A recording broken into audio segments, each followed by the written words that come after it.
La Cafetera es un programa de radio que se financia gracias a las aportaciones de los oyentes. Si te gusta el periodismo que defiende y sientes que te acompaña, hazte mecenas y ayúdanos. Infórmate en radiocable.com/mecenas. Buenos días, Cafetera. Buenos días, María, Pilar y Fernando. Me llamo Víctor y os envío un saludo desde Coruña, la capital del imperio Inditex. Yo os descubrí a través de Carne Cruda, donde soy productor, y finalmente he decidido hacerme mecenas de la Cafetera porque es muy importante colaborar con la información y el periodismo libre y progresista. Sois un foco de luz entre tanta oscuridad, y con vosotras no estamos solas.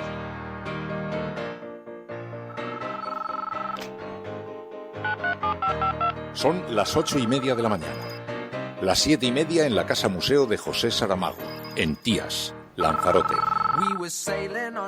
Buenos días, mundo. ¿Quieres un café? La Cafetera. Dirige Fernando Berlín. En el programa La Cafetera de Radio Cable. Una entrevista en Radio Cable. Durante 20 minutos en Radio Cable y dice todo lo que esta van a mañana escuchar. En La Cafetera de Radio Cable. Radio Cable, que ha conseguido una auténtica primicia, ha entrevistado esta mañana y ha conseguido situar esa entrevista y lo que le ha dicho en los titulares. Con María Navarro y Pilar de la Peña. The reason why buildings are burning are not just for our brother George Floyd. Enough is enough. I stand with the protesters. It is a continuum of cases. Rodney King in Los Angeles, 1991. Abner Louima in New York, 1997. Ya sabemos la injusticia que tenemos en nuestra sociedad y que si somos gente de bien y honorable no podemos vivir en paz con nuestras conciencias sabiendo de semejantes injusticias. Y lo que tenemos es la oportunidad de cambiar esto, para que la justicia impere entre nosotros. Justicia es todo eso, ¿eh? Justicia es tener acceso a la educación, a la salud y al agua. Eso es justicia.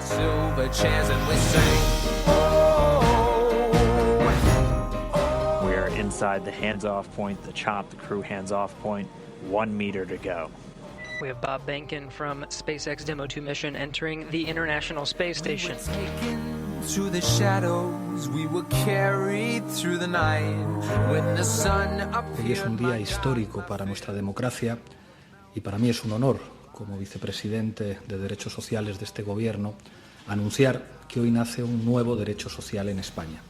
Un ingreso mínimo vital que creo que podemos calificar como el mayor avance en derechos sociales en España, por lo menos desde la aprobación de la Ley de Dependencia del año 2006.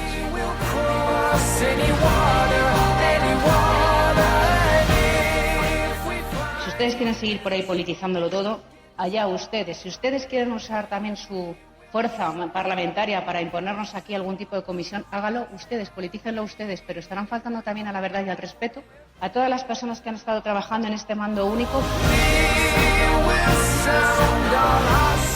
Este último estado de alarma tendrá una novedad sustancial que me gustaría compartir con todos ustedes. Y es que la máxima responsabilidad en la gestión de la desescalada se traslada definitivamente a las propias comunidades autónomas que estén en la fase 3.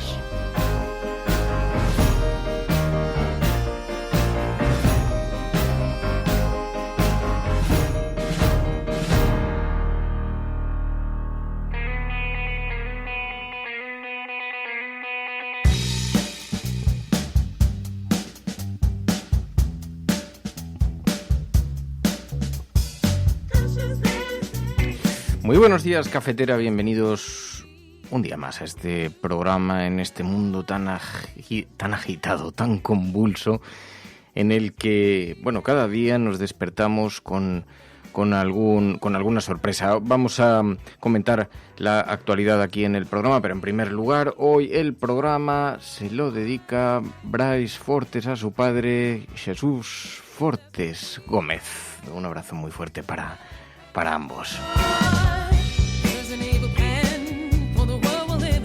Bueno, muy buenos días a todos, bienvenidos a La Cafetera. Haceos un sitio, haceos un espacio. Hoy vamos a utilizar el siguiente hashtag, almohadilla La Cafetera estallido, almohadilla La Cafetera estallido, porque en efecto, sí, Estados Unidos está en llamas. Estados Unidos con una extraordinaria agitación, con una extraordinaria tensión, la fractura racial más grave desde Martin Luther King, dice hoy el periódico El Mundo en su portada.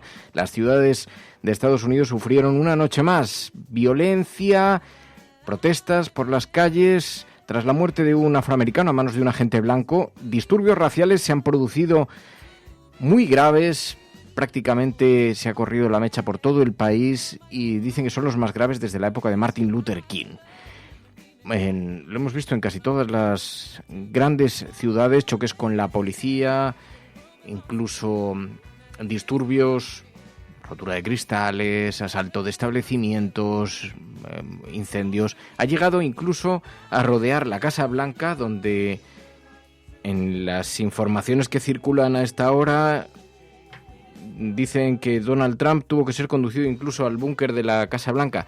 Y todo esto alimentado además por una sucesión de mensajes de Anonymous, el grupo de activistas informáticos, tecnológicos, que dieron a conocer algunos datos que ya se habían olvidado. Algunos eran más o menos conocidos, pero algunos datos sobre los vínculos, las amistades peligrosas de Donald Trump con Epstein. ¿Os acordáis? Aquel empresario que fue acusado de tráfico de menores y que se suicidó aparentemente en la cárcel. Bueno, pues Anonymous ha señalado al presidente Trump como estar vinculado con ese fallecimiento. Bueno, hay un auténtico lío monumental, de momento, eso sí, en el debate en las redes sociales, los mensajes que está publicando Anonymous en estas últimas horas, pero la Casa Blanca por primera vez ha tenido que apagar su iluminación después de que fuera rodeado por miles de manifestantes y se hubieran producido algunos incendios alrededor. Bueno, todo en el mundo este de la distopía que estábamos viviendo y que nos acompaña ya en las últimas semanas, con noticias cada día más sorprendentes. Vamos a hablar de todo esto, lo vamos a analizar, hablaremos con Pilar de la Peña, veremos esa fotografía internacional, hablaremos también de la agenda de la cafetera, esas otras noticias que no tienen el foco de los grandes medios de comunicación. Veremos también cómo está la información aquí en España, cómo se va abriendo la desescalada del confinamiento para luchar contra el coronavirus. Hablaremos del lío político que hay montado, pero con la mirada, como digo, muy puesta en Estados Unidos, donde la fractura entre las autoridades y la ciudadanía es enorme. La protesta racial intensificada en Estados Unidos, pese al toque de queda, el caos impera en las principales grandes ciudades que arden al caer la noche, así que a la crisis del COVID y a la situación económica se le añade ahora en Estados Unidos la de las protestas raciales. Bueno, ¿quién nos iba a decir que íbamos a observar esto casi como si se tratase de un simple televisor? Pues en efecto están ocurriendo cosas de una gran preocupación, que provocan una gran preocupación. Vamos a hablar de todo esto. María Navarro, muy buenos días. Muy buenos días. Cuando parece que la distopía no puede ir a más, nos encontramos con que la primera potencia del mundo se encuentra en una situación interna que comienza con un pequeño estallido que se ha extendido a todo el país.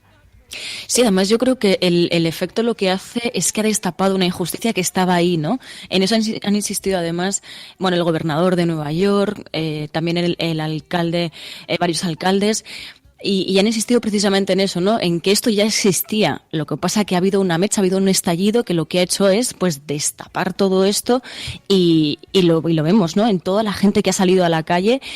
Pero, por desgracia, también hay que recordar que, por desgracia, el racismo no solo ocurre en Estados Unidos, es una injusticia social a nivel global. Trump, además, ha avivado la tensión en la medida que se iban recrudeciendo los disturbios. Dice el periódico El País, aviva la tensión y, en efecto, va lanzando mensajes provocadores a través de las redes sociales, incluso señalando a los movimientos antifascistas como culpables de lo que está ocurriendo en Estados Unidos, y habla de catalogarlos como con vínculos terroristas. Bueno, todo esto para echar más leña a un fuego, el de la violencia policial, que en Estados Unidos tiene una vertiente racial y que ha provocado la movilización de miles de personas por todo el país. Bueno, en efecto, la mirada, el mundo puesta allí. El gobernador de Nueva York decía, apoyaba las protestas y además salía y enumeraba casos similares al de este atropello policial que ha desencadenado todos los incidentes, las protestas por la muerte de George Floyd. I stand with the protesters. It is a continuum of cases and situations that have been going on for decades and decades. Lleva ocurriendo desde hace décadas. Hay numerosísimos casos de violencia policial desmedida contra personas negras y ahora se está evidenciando, están saliendo muchísimas imágenes, están circulando estos días, así que los ánimos están muy caldeados. También en Minneapolis, el alcalde de Minneapolis decía, esto es el resultado de mucha ira, de mucha tristeza acumulada desde hace 40 años. What we've seen over the last 2 days and the emotion-ridden conflict over last night is the result of so much built-up anger and sadness. Anger and sadness that has been ingrained in our black community, not just because of 5 minutes of horror, but 400 years. No son los últimos 5 minutos, son los últimos 40 años de violencia policial, decía el alcalde de Minneapolis. Igualmente también escuchábamos cómo en Estados Unidos los activistas afirmaban haber dicho finalmente basta. The reason why buildings are burning are not just for our brother George Floyd. They're burning down because people here in Minnesota, to people in Memphis, to people all across this nation, enough is enough. Bueno, pues las calles incendiadas en Estados Unidos y una gran preocupación mundial porque, como decimos, a la crisis económica, a la crisis del COVID, se le suma ahora este enfrentamiento racial que va creciendo de ciudad en ciudad y un Donald Trump que se atrinchera en la Casa Blanca. Bueno, una extraordinaria tensión. Luego hablaremos un poco con Pilar de la Peña, porque mientras tanto Donald Trump anuncia que Estados Unidos rompe la relación con la Organización Mundial de la Salud. We will be today terminating our relationship with the World Health Organization and redirecting those funds. Intenta contraprogramar una situación ya de por sí extraordinariamente tensa, pero como algunos de las cosas que le ocurren a la humanidad siempre van acompañadas de otras luces esperanzadoras, de grandes avances, el ser humano capaz de los mayores retrocesos y también de los mayores avances. En la misma semana, SpaceX, los astronautas del primer transbordador espacial de carácter privado llegaron a la Estación Espacial Internacional. We are inside the hands-off point, the chop, the crew hands-off point, 1 meter to go. Soft capture complete. Dragon soft capture confirmed. Stand by for retraction and docking. We have Bob Behnken from SpaceX Demo 2 mission entering the International Space Station.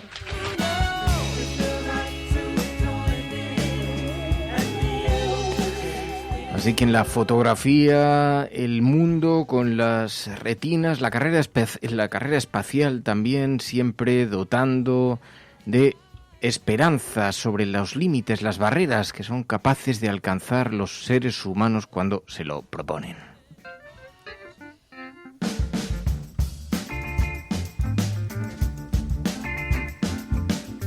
Luego vamos a profundizar más en estas materias, luego charlaremos con Pilar de la Peña. También tenemos que hablar hoy con Elena Maleno, la activista de derechos humanos. Vamos a conversar aquí en el programa. Aquí acaba de publicar un extraordinario libro, Mujer de Frontera, donde cuenta su experiencia como activista por los derechos humanos, denunciando la situación en la que se encuentran los refugiados que tratan de cruzar el Mediterráneo para llegar a Europa buscando una oportunidad y que son sometidos a todo tipo de injusticias. Bueno, pues su lucha, su activismo por los derechos humanos y por la preocupación por los derechos de estas personas le ha conducido a tener que enfrentar un periplo jurídico extraordinariamente grave que nos revela también hasta dónde pueden llegar los oscuros lazos del relato perverso cuando se trata de atacar a alguien. Ya veréis, ella ha sido objeto de esto y ya veréis, luego vamos a profundizar en ello, ya veréis, algunas de las cosas que nos cuenta son espeluznantes. Bueno, pues hablaremos con Elena Maleno ahora en un ratito. Pero mientras tanto, en efecto, la fotografía en primer lugar. En España, mientras tanto, más allá de lo internacional, en España, la mirada puesta en el ingreso mínimo vital es una conquista del gobierno progresista. Además, era una promesa electoral tanto del Partido Socialista como de Unidas Podemos. Consiguen sacarlo adelante, anuncian que se pondrá en marcha a disposición de los ciudadanos. Ha dejado con el pie tan cambiado a la oposición que ya no pueden prácticamente ni cuestionarlo. Había algunos economistas liberales incluso que defendían medidas parecidas, así que lo han conseguido sacar adelante y Iglesias ha anunciado esta histórica medida con esas palabras. Hoy es un día histórico para nuestra democracia y para mí es un honor, como vicepresidente de Derechos Sociales de este Gobierno, anunciar que hoy nace un nuevo derecho social en España. Un ingreso mínimo vital que creo que podemos calificar como el mayor avance en derechos sociales en España, por lo menos desde la aprobación de la Ley de Dependencia del año 2006. A finales de enero, poco después de que se formara este gobierno de coalición progresista, visitó España Philip Alston, el relator especial de Naciones Unidas para la extrema pobreza, que hizo un informe que nos sacaba los colores como país. Un informe en el que relataba las condiciones de exclusión social en las que vive una parte muy importante de la población de nuestra patria, muchos de ellos niños y niñas. Antes de que nos golpeara la pandemia de la COVID-19, teníamos ya una elevadísima tasa de pobreza y éramos el tercer país de Europa en pobreza infantil. Es la aprobación del ingreso mínimo vital que es recibida, de forma desigual. ATAC, la organización, la ONG, ha criticado el plan, dicen que es insuficiente, pero mientras tanto también es verdad que ha recibido numerosos aplausos porque constituye un importantísimo paso adelante, ha tenido un gran impacto incluso en la opinión pública mundial porque ha sido recogido por numerosísimos medios de comunicación en todo el mundo y es una medida además que ni siquiera se atreven a cuestionar desde la oposición de forma muy clara. Lo hacen con la boca pequeña porque al fin y al cabo numerosos economistas liberales también habían defendido medidas así para estimular el consumo y para compensar la caída de renta de las familias en una situación como esta, pero sobre todo porque impide dejar en la cuneta a miles de personas en una situación extraordinariamente delicada como la que estamos viviendo. A la medida además se nos anuncia que contemplará especialmente la protección de colectivos como las personas que son víctimas de trata, explotación sexual, violencia de género, los solicitantes de asilo, así que es verdad, el Gobierno ha conseguido en estos últimos días, en una semana que no ha estado precisamente coronada por buenas noticias, pero ha conseguido una buena noticia, un buen titular, ha cumplido esa promesa electoral y lo que vemos también es que algo está ocurriendo. Hay luz al final del túnel. Aparentemente, por lo menos a día de hoy, la pandemia sí parece estar empezando a remitir, es por lo menos lo que dicen las comunidades autónomas. También hemos recibido esa extraordinaria noticia del desembolso europeo que va a beneficiar muy especialmente a España. Así que todo esto quizá nos ayude a entender también por qué está tan nerviosa la oposición, por qué tanta hostilidad y por qué tanta mezquindad en esta campaña que ha estado liderando en los últimos días. Quizás porque se empieza a ver algo de luz al final del túnel en toda esta crisis y no han sido ni siquiera capaces de capitalizar esta oposición tan hostil y, como digo, en ocasiones tan mezquina que han estado realizando ahora cuando parece que se ve algo de luz al final del túnel. Bueno, mientras tanto, discusiones en el seno del Gobierno en torno a la última prórroga del estado de alarma hasta el 21 de junio. Este último estado de alarma tendrá una novedad sustancial que me gustaría compartir con todos ustedes. Y es que la máxima responsabilidad en la gestión de la desescalada se traslada definitivamente a las propias comunidades autónomas que estén en la fase 3. Esta misma mañana he compartido esta propuesta con las presidentas y presidentes autonómicos de las comunidades autónomas y es que a partir del día 8 de junio, momento en el que más de la mitad de nuestro país debería estar en fase 3, la autoridad para la desescalada en cada territorio será el presidente o presidenta de esa comunidad autónoma. Serán, por lo tanto, los presidentes autonómicos quienes decidirán cómo gestionar los ritmos, las modalidades de la vuelta a la nueva normalidad en sus respectivos territorios, incluyendo el paso de fase y su duración. Así que esta es la fotografía, el anuncio que hacía el Gobierno. Y hoy, en portada del periódico El País, Sánchez da a las autonomías todo el control de la fase 3. El presidente asegura que el estado de alarma terminará el 21 de junio. Se recuperará la libre circulación.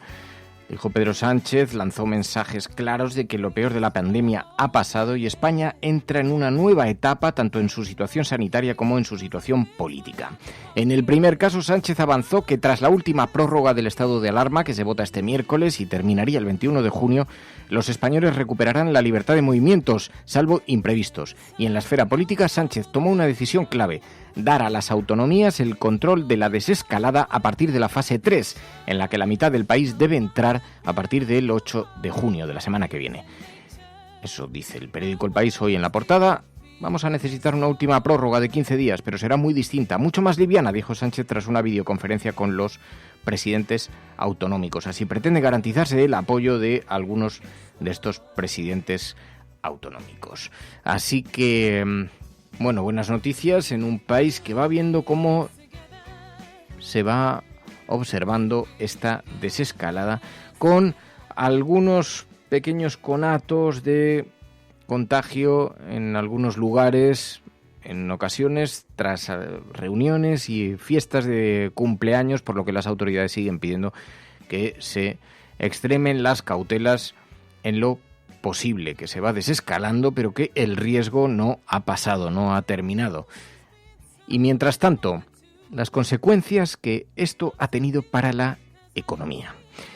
Y no solamente para la macroeconomía, para la economía país, sino cómo está impactando esto también en los colectivos más desfavorecidos. Rita Maestre decía: en Madrid hay hambre, pide al gobierno municipal que apoye las redes vecinales. En Madrid hay hambre, en Madrid hay falta de suministros básicos y no es una excepción, no son algunas pocas personas, son varias decenas de miles de personas. Ustedes han llegado tarde y como han podido, y lo entiendo y lo hemos dicho en todos los foros posibles, porque ninguna administración está dimensionada para afrontar una pandemia, una situación excepcional como esta. En la ciudad de Madrid hay varias decenas de redes vecinales que están sosteniendo a varias decenas de miles de familias y ustedes creo que tienen que reconocer ese trabajo, tienen que acompañarlo, tienen que facilitarlo, cediendo locales y garantizando que esas redes puedan hacer su trabajo solidario.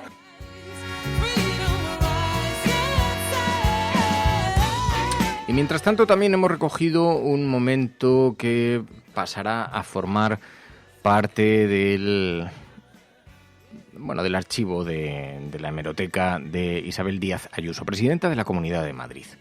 ¿Habéis visto la oposición que estaba haciendo el Partido Popular?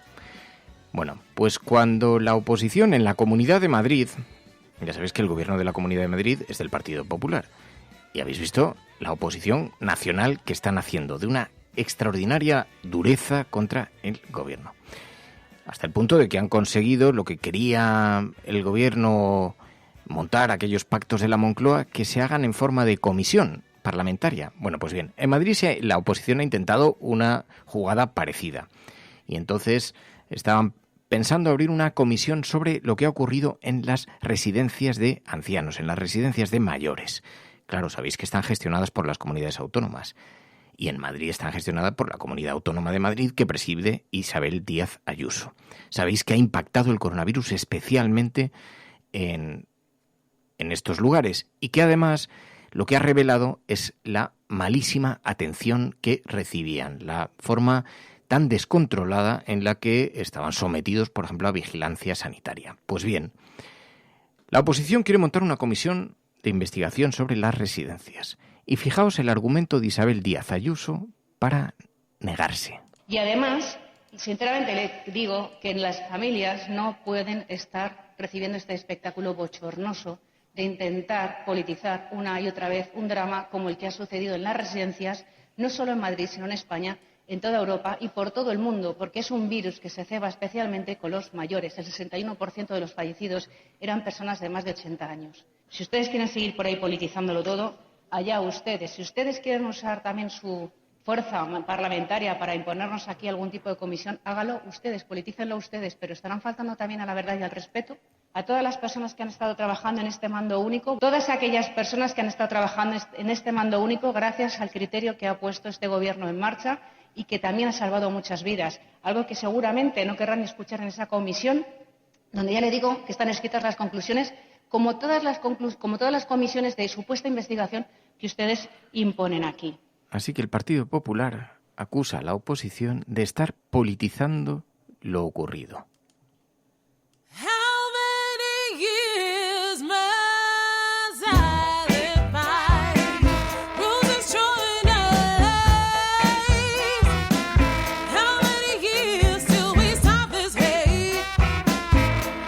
Bueno, pues esta es la fotografía que nos encontramos hoy en los medios. Los titulares: Sánchez da a las autonomías todo el control de la fase 3. En el periódico El País, en el ABC aplauden al Partido Popular. La gestión del COVID aupa a Feijóo, dice el periódico ABC. No sabemos si expresa más un anhelo, un deseo, que un análisis racional sobre cómo se ve la gestión de Feijóo. Desde luego ha sido una gestión más útil, por lo menos, que el resto del Partido Popular a nivel nacional. Pero también en el periódico El Mundo, un relato del consejero de Sanidad que cuenta una reunión que tuvo con Illa y con Simón, donde ahora dice que les avisó de que esto podía extenderse. Sin embargo, no cuenta nada de por qué no tomaron precauciones en la Comunidad de Madrid ni suspendieron el transporte en metro y autobuses, en fin. También en el periódico La Razón, Rajoy pide a Casado no pactar con quien le echó. Dice el líder del PP ha recibido los consejos de sus antecesores sobre cómo actuar con Sánchez.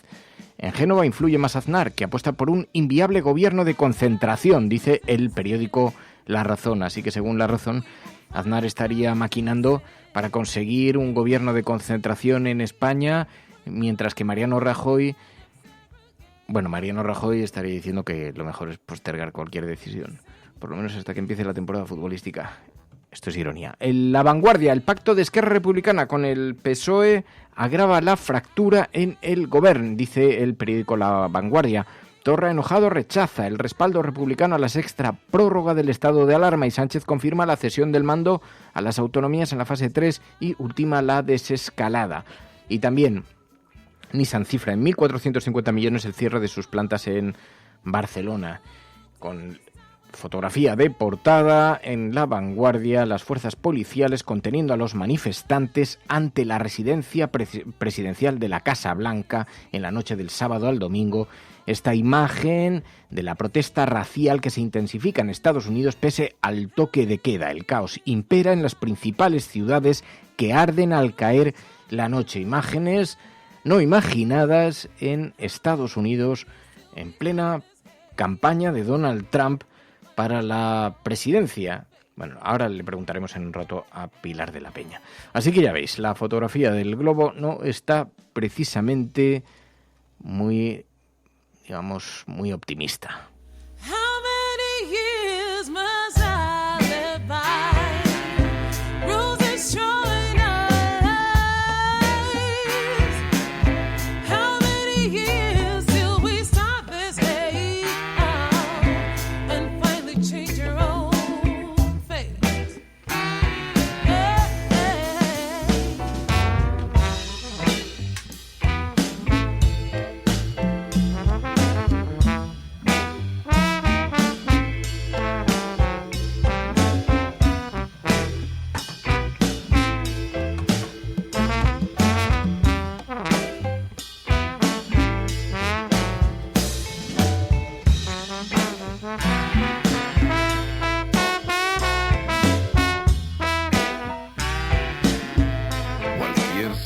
Que montéis sin nosotros será derribado.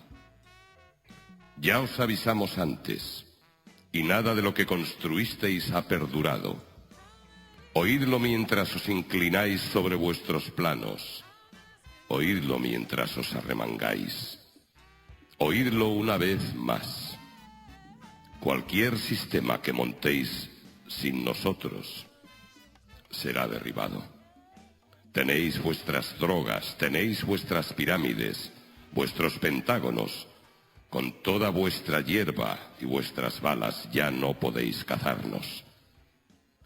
Lo único que revelaremos de nosotros es este aviso. Nada de lo que construisteis ha perdurado. Cualquier sistema que montéis sin nosotros será derribado.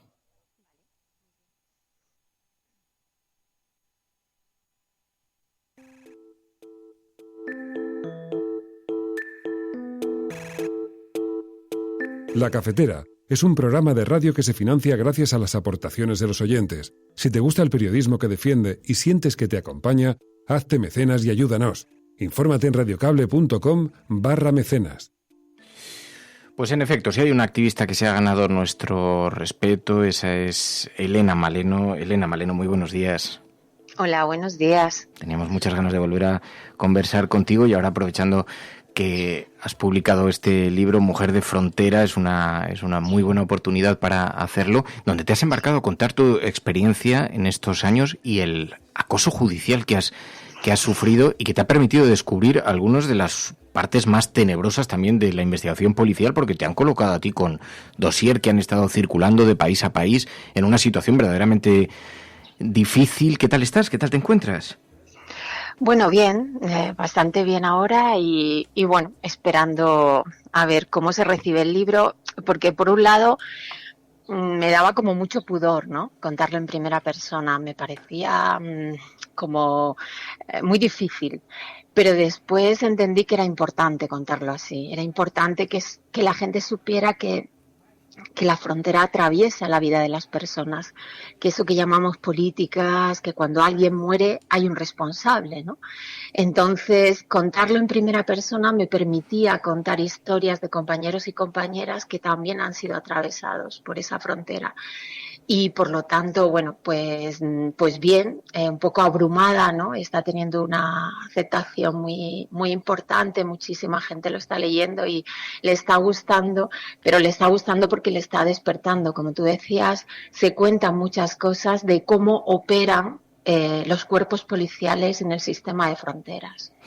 Claro, porque tu caso es especialmente paradigmático. Te encuentras que después de llevar años luchando precisamente por salvar vidas, indicando la posición de algunas barcas que se encontraban a la deriva, intentando buscar una oportunidad para llegar a Europa, te encuentras perseguida por la policía de España y Marruecos con unos informes policiales que cuando los abres y los ves retratan un montón de cuestiones que se meten en los territorios más perversos hasta el punto de que llegan a inventarse un montón de historias sobre ti, ¿no? Sí, mira, es paradójico porque los informes marroquíes son informes normales, ¿no? De una investigación policial que está, ¿no? Que transcribe mis conversaciones, es algo como aceptable, ¿no? Dentro de una investigación policial. Pero los informes españoles, cuando logro tener acceso a ellos, son terribles. Primero porque se meten en mi vida sentimental y sexual. Son informes terriblemente misóginos y homófobos, y después son informes que están llenos de mentiras que un juez marroquí, para un juez marroquí es muy difícil de ver si eso son verdad o mentira. Claro, un juez marroquí veía que eso es un informe de una policía de un estado supuestamente con prácticas democráticas, ¿no? Entonces me colocaba en una situación de indefensión muy, muy terrible. Como te digo, a mí los informes españoles me destrozaron.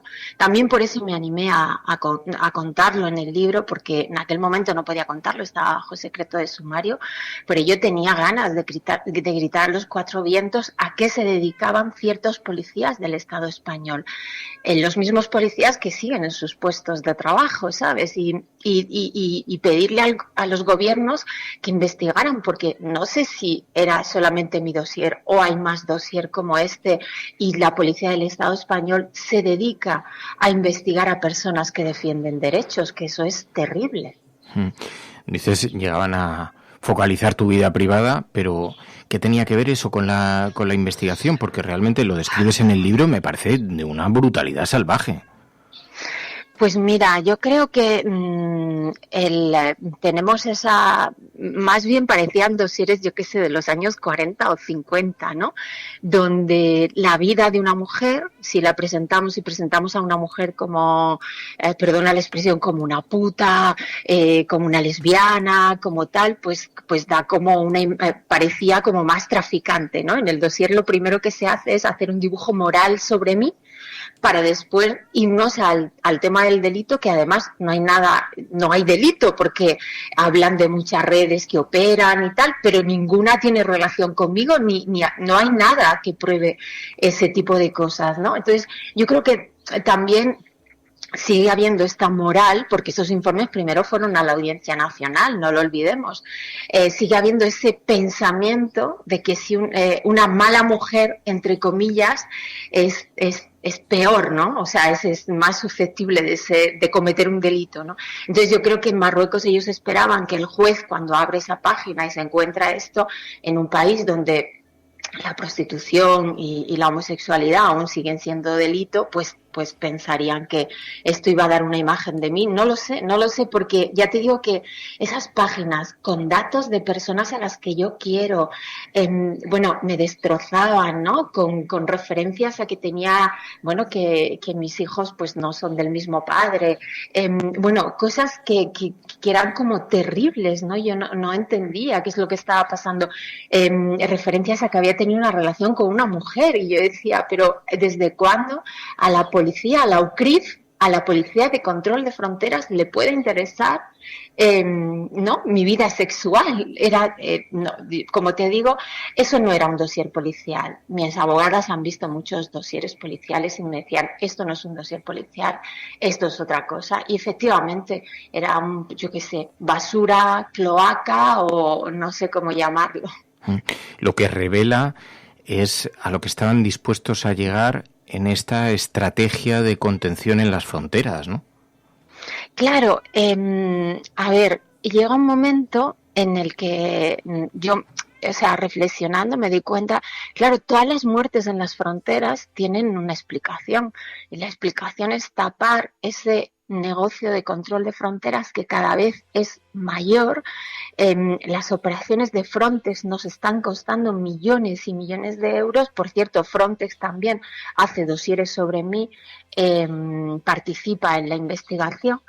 Y claro, llega un momento en el que una se da cuenta de que los propios migrantes están siendo defensores de derechos, ¿no? Están siendo defensores de derechos en medio de una serie de prácticas que quieren su muerte, porque su muerte da dinero, ¿no? Porque por un lado sus muertes en el Mediterráneo dan dinero a determinadas empresas, y por otro lado los que llegan, ¿no? Y las que llegan, como hemos visto estos días, pues son explotados en Lleida, en Almería y en Huelva como esclavos, ¿no? Del sistema.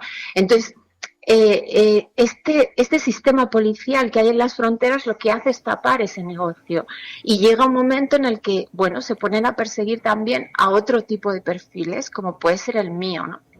Buscando casos ejemplarizantes, buscando, imagínate, si yo hubiese sido condenada a cadena perpetua, el impacto que se hubiera tenido en muchas otras personas que trabajan, ¿no? En las zonas de frontera, ¿no? Simplemente por levantar un teléfono, o incluso en las propias familias, porque muchas veces son los familiares los que llaman a los servicios de rescate, ¿no? Entonces, por levantar un teléfono y alertar sobre una patera, una condena a cadena perpetua hubiera tenido un impacto terrible en toda la frontera. Ganamos, porque como nosotras decimos, la vida siempre gana de una manera o de otra, y eso nos ha permitido también sentirnos más fuertes y poder seguir denunciando. Este libro es también una denuncia de esas políticas de muerte y un ejemplo, de otro lado, de toda la política de vida que están haciendo las comunidades migrantes. Pero claro, ganasteis finalmente, eso te ha fortalecido, pero hay mucha gente que todo este periplo, todo este acoso sistemático, reiterado, tiene un objeto también, que es atemorizar a los activistas. Hay muchos que a lo mejor preferirían no meterse en este lío. Cuando hablábamos nosotros en aquellos días contigo, estabas verdaderamente preocupada. Las acusaciones eran graves y podían, incluso llegan a solicitar una cadena perpetua, ¿no? O sea, podían haber contemplado eso. Esto hace que mucha gente pueda temer después involucrarse en actividades activistas, ¿no? Relacionadas con los derechos humanos. Claro. Además, En el libro cuento, además, no voy a destriparlo, pero en el libro cuento de dónde viene todo lo de la cadena perpetua y entonces es terrible cuando lo lees, ¿no? Cómo se construye, ¿no? Esto. Claro, el tema es meter miedo. O sea, claro que fueron momentos súper complicados donde había que tomar una decisión. Yo tuve que hablar con mis hijos y con la gente que quiero y explicarles que yo quería seguir adelante, que yo quería afrontar el procedimiento y quería hacerlo por eso justamente que tú estás contando. Porque si yo en ese momento podía haber intentado irme con el pasaporte porque no lo tenía retenido y haberme zafado de la investigación, pero es un momento bastante duro que también cuento en el libro, que yo decido quedarme no por mí, sino porque sé que estoy arropada y porque sé que tengo un equipo maravilloso y porque sé que tengo la fuerza suficiente que me dan los compañeros y compañeras de las comunidades migrantes que están ahí sosteniéndome, pero porque era importante ganar este procedimiento judicial, muy importante, como tú dices, para no ceder al miedo. Miedo tenemos, claro que sí, miedo tenemos cada día, pero lo tienen más las personas que se encuentran en medio del mar, que te llaman de noche, que están en una patera, lo tienen más los familiares que nunca podrán hacer un duelo, que están buscando a seres queridos desde hace años y que no tienen una respuesta de si sus cuerpos se encontraron o si han desaparecido para siempre, ¿no? Entonces, creo que esos miedos son más importantes y que tenemos esa valentía de todas esas personas migrantes que, como te digo, están afrontando esa necropolítica, ¿no? Están enfrentándose a todas esas construcciones. Entonces, yo creo que es a partir de ahí donde tenemos que ver que son ellos y ellas las que están de verdad liderando esa defensa de derechos y que nosotras tenemos que acompañar con miedo, con risas, con llantos, con lo que tengamos, porque al final es la vida la que está construyendo esa resistencia. María. Sí, hablabas además del periplo que viven esas personas, ¿no? Que siguen arriesgando sus vidas incluso ante la situación actual, ¿no? Lo vemos como desde Caminando Fronteras seguís alertando de esas pateras, de esas informaciones sobre pateras que van rumbo pues a España. Yo te quería preguntar, porque aquí además en la cafetera siempre seguimos todas esas informaciones que enviáis desde las cuentas de Twitter. ¿Cómo es el proceso? ¿Cuál es el periplo que pasa una persona que se embarca, que se arriesga a subir a una patera, y especialmente para las mujeres? Mira, ayer me llamó un chico por la tarde que tiene una bebé de 1 año y 8 meses, ¿no? Entonces me llama mucho porque desde su mujer y la niña se embarcaron en una patera en la ruta canaria, que es ahora la que está más activa, ¿no? Son las rutas más peligrosas las que se han reactivado después de que Frontex hayan militarizado la ruta del norte, ¿no? Entonces me llamaba para decirme que la niña está bien y demás, ¿no? Y los primeros días, cuando se descubre el naufragio, las personas que vivieron fueron rescatadas por la Marina marroquí, entre ellas la bebé, y la mujer se ahogó. El cuerpo fue recuperado y él pudo enterrarlo, ¿no?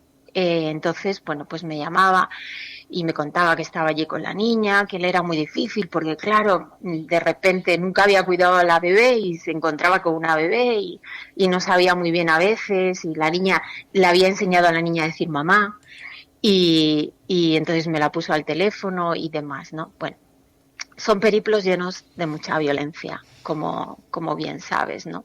En los que hay muchas mujeres que están atravesándolas, porque en el proyecto migratorio de las mujeres hay mucha búsqueda de derechos, ¿no? Tienen el imaginario de la Europa de los derechos humanos y hay un huir, ¿no? De prácticas machistas que al final se las encuentran, ¿no? En todo ese tránsito migratorio. Las mujeres tienen 2 cosas que a mí me impactan mucho. Una es: no tenemos derecho a migrar, pero tampoco tenemos derecho a no migrar.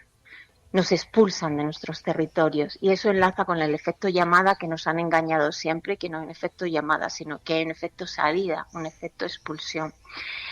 Y luego, por otro lado, las mujeres han normalizado la violencia sexual como una forma de resistencia, ¿no? cuando habla, esto es terrible, ¿no? Las organizaciones se ponen muy nerviosas cuando se habla de esto, pero cuando hablas con las compañeras te dicen, mira, nosotras tenemos que pagar un precio por el camino, ¿no? Un dinero, pero también sabemos que pagamos con el cuerpo, porque las fronteras atraviesan el cuerpo de las mujeres de forma diferente, igual que lo hace la vida en otros ámbitos, ¿no? Entonces, bueno, pues ellas saben que ese es un precio a pagar y normalizarlo es una forma de resistir, ¿no? Pero luego también hay mucha vida. Hay esa vida, ¿no? Lo cuento en el libro, la vida de la ciudad de los bosques, la vida de las mujeres yendo a las iglesias informales, la vida de los maquis, la de los mercados. Entonces, hay esa vida, ¿no? Las personas sobreviven, construyen, yo hablo de un pueblo migrante, ¿no? Construyen ciudadanía. Entonces, por un lado, hay toda esa violencia, pero por otro lado hay toda esa resistencia, todo ese poder, y las mujeres representan con sus cuerpos esa fuerza. Sí, luego también, en otro orden de cosas, pero además relacionado precisamente con esto, ¿no? Está la campaña Regularización Ya, que es una campaña en la que tú también te has sumado y se exige a las autoridades españolas la regularización de las personas migrantes ante la situación actual también de excepción, ¿no? ¿Confías en qué situación se encuentra esta campaña y también qué confianzas tienes en que pues sea escuchada por las autoridades y se consiga ese objetivo? Mira, la campaña tiene un punto fuerte, que es que quienes están liderando la campaña son los compañeros y compañeras migrantes, ¿no? Que están en estos territorios, que están en los territorios del Estado español y que han cogido las riendas para visibilizar su situación, ¿no? Tenemos a los jornaleros que están explicando lo que está pasando durante el confinamiento, mientras son ellos los que están arriesgando y los que están sacando adelante las cosechas, ¿no? Arriesgando su salud. Están las compañeras que se dedican al sector de los cuidados, explicando también cómo han estado en primera fila durante toda la pandemia. Y están ellos y ellas recordando que cuando se habla de no dejar a nadie atrás, no se habla de ellos. Que cuando estábamos diciendo que todos éramos un cuerpo contra la pandemia y que el virus nos atacaba a todos y todas por igual, era mentira, ¿no? Porque hay sectores dentro del Estado español que están muy vulnerabilizados, ¿no? Hay todo ese sistema que es un sistema de esclavitud. Y esto para mí, que estén visibilizando y liderando este movimiento, yo creo que es la clave importante. Por un lado, esto supone algo muy positivo y por otro lado está el gobierno. Está el gobierno que yo creo que le falta valentía, ¿no? Esa es mi opinión. Le falta valentía porque tiene a toda esa derecha encima y porque las políticas, no tenemos que olvidarlo, que las políticas respecto a las migraciones, respecto al movimiento humano de los distintos sectores políticos de Europa no han sido diferentes, haya gobernado la derecha o haya gobernado la izquierda. Esa es la realidad. Entonces, que era una oportunidad en medio de toda esta situación de pandemia, de esta nueva realidad, construir otro tipo de políticas era una oportunidad. El gobierno no puede desaprovechar esa oportunidad, no puede dejar fuera de ese acceso a derechos a personas que han estado delante, ¿no? Que han estado en el frente cuidándonos, ¿no? Hay una metáfora muy clara de eso, cuando los soldados senegaleses tuvieron un punto muy importante junto con los soldados franceses en la Reconquista, ¿no? Cuando entran a París e invisibilizan todo ese trabajo que hicieron los soldados senegaleses y de otros países africanos. Pues aquí estamos igual. Quienes han estado también en primera fila han sido los compañeros y compañeras migrantes, personas que sin reconocimiento de derechos han estado luchando contra la pandemia para que otros y otras estuvieran confinados. El gobierno tiene que ser valiente. Pues es Elena Maleno, este libro Mujer de Frontera, de Ediciones Península. Elena Maleno, gracias de corazón, mucha suerte. Gracias a vosotras, buenos días. Ánimo, adiós. Podrán decir todos los periódicos del mundo lo que quieran. Secessionist parties in Catalonia have wasted no time following the reconvening. Vamos a esta hora con información de último minuto. A esta hora en España, el ex vicepresidente del gobierno... En España finaliza el recuento de votos en los comicios municipales y autonómicos con una participación del... En las últimas semanas hemos podido comprobar cómo los medios de comunicación internacionales... Imagínense cualquier lector de la prensa extranjera que descubre que al que se propone para el Banco Mundial... A Spanish nurse who helped treat 2 Ebola victims in Madrid has tested positive for the disease herself. Spain announced that a nurse is the latest to be diagnosed.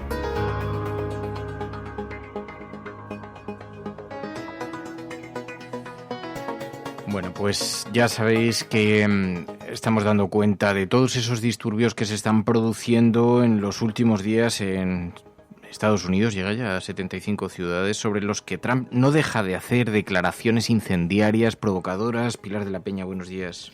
Hola, buenos días. Sí, la verdad es que la situación es bastante preocupante y en lugar de apaciguarse o de relajarse esta tensión que claramente ha explotado, parece que se recrudece, ¿no? Esta noche ya estaban diciendo los medios que se ha ampliado a 75 el número de ciudades estadounidenses en las que ha habido disturbios y protestas, que han decretado un toque de queda más de 40 y realmente ya hay historiadores y mucha gente que está diciendo que son los peores disturbios desde la muerte de Martin Luther King, ¿no? Y todo esto pues con un presidente nacional que con esta manera tan particular que tiene de afrontar las crisis y de liderar, pues no parece que esté precisamente contribuyendo a suavizar o a buscar apaciguar las protestas o a entender también bastante el origen y el malestar tan evidente que existe no solo en la población afroamericana, ¿no? Por ejemplo, el viernes pues hizo unas declaraciones muy polémicas en las que dijo algo así como que cuando empiezan los saqueos empiezan los tiroteos, como dando a entender que podía haber pues respuesta armada por parte de la policía. Ha desplegado a la Guardia Nacional, que es una especie de cuerpo del ejército que se utiliza en Estados Unidos para estas cosas, pero que son militares en la reserva. Incluso ha asegurado que estos disturbios, que todos los problemas estaban causados por la izquierda radical y por los movimientos antifascistas, señalando a una organización muy concreta, Antifa, que ha dicho que las iba a incluir en la lista de organizaciones terroristas. Es decir, toda esta retórica realmente no parece conectar con un sentimiento de tremenda injusticia, de tremendo malestar que existe en la sociedad americana con respecto a estas acusaciones de discriminación racial y de cómo es la forma de tratar a la policía, que además los manifestantes insisten, ¿no? Está muy arraigada y es una cosa que existe desde hace décadas en Estados Unidos y que en lugar de ir solucionándose, pues se va agravando, y cuando suceden pues acontecimientos tan tristes y tan duros y tan tremendos como el de esta muerte de George Floyd, pues ha desembocado en esta ira que cada vez parece, pues ya os digo, en lugar de apaciguarse y de tranquilizarse, parece crecer y es bastante preocupante. La reputación de la policía norteamericana, además, siempre es verdad, cuando enfrenta cuestiones raciales, siempre queda hasta el punto de que queda por los suelos, hasta el punto de que hay incluso una conferencia de Martin Luther King que está circulando estos días por las redes, donde se le escucha precisamente hablando de la violencia policial y la manera en la que impacta siempre a la población negra de forma evidentemente diferente. Pero esto ha estallado. Luego también hay un audio, no sé si lo habéis oído, pero hay un audio muy bueno y muy interesante del gobernador de Nueva York. Es decir, que no es ningún antisistema ni nadie realmente sospechoso de ser un radical de izquierdas, como dice Trump. Es verdad que es demócrata, pero es a Mario Cuomo que acaba de hacer unas declaraciones hace muy poquito en este sentido muy llamativas, ¿no? Diciendo que él entiende que apoya a los manifestantes porque realmente este asesinato de George Floyd pues realmente es simplemente un capítulo más en un libro que él llama algo así como la continua injusticia y desigualdad que hay en Estados Unidos con respecto sobre todo a la población afroamericana. Repasa todos los casos que ha habido y realmente destaca que es que la lección no se está aprendiendo, se profundiza, se mantienen todas estas desigualdades y todas estas situaciones que generan realmente casos de injusticia, incluso él mismo señala, dice, es que con la pandemia de coronavirus se está viendo que incluso mata desproporcionadamente a más población negra que blanca, y sin embargo parece que no se están pues tomando medidas, ¿no? Se está pues esto desde una parte de la élite estadounidense, especialmente la élite blanca, pues está señalando pues esto a movimientos de izquierda radical, es verdad que ha habido ciertos casos de pillaje, es verdad que los disturbios pues se están degenerando y siempre se aprovechan, pero no van a la raíz del problema, que es un tremendo malestar y una tremenda sensación de injusticia que está mucho más extendida y mucho más presente en la sociedad norteamericana de lo que algunos parecen pensar. I stand with the protesters. It is a continuum of cases and situations that have been going on for decades and decades and decades. These are just chapters in a book. Rodney King in Los Angeles, 1991. Abner Louima in New York, 1997. Amadou Diallo in New York, 1999. Y lo que no sé muy bien, Pilar, es cómo podrán desescalar esta tensión. Hemos visto otros estallidos no de esta dimensión, otros estallidos raciales también en Estados Unidos. Históricamente se han producido numerosos sucesos de una gran dureza, pero en esta ocasión tiene una particularidad, se ha extendido y además hay todo un provocador en la Casa Blanca, pero no sé cómo se puede apaciguar los ánimos a estas alturas. Bueno, en este sentido, normalmente se apaciguan como lo están haciendo, es decir, desplegando a la Guardia Nacional y poco a poco dejando que las protestas pues vaya la indignación. También es verdad que inicialmente, y todavía hay muchísima gente que que protesta y se manifiesta de forma totalmente pacífica, y luego en último momento pues hay esta explosión de ira o estos disturbios que terminan degenerando, pero no es el grueso de las protestas y de las manifestaciones. Y en este sentido lo que suele pasar también en Estados Unidos y en otros sitios es que al final la gente más pacífica pues deja de protestar ante esta situación cada vez más grave, y que además es verdad que, por ejemplo, en muchas ciudades estadounidenses pues está provocando el pillaje y destrozos en muchos pequeños negocios, en todo tipo de locales comerciales, y en este sentido pues termina normalmente habiendo una especie de apaciguamiento natural. Vamos a ir viendo, es verdad lo que dices, ¿no? En este sentido, además, parece que las declaraciones del presidente estadounidense, había alguien que decía en estos días, en este fin de semana, decía, parece que Donald Trump está empeñado en empeorar las cosas todavía más.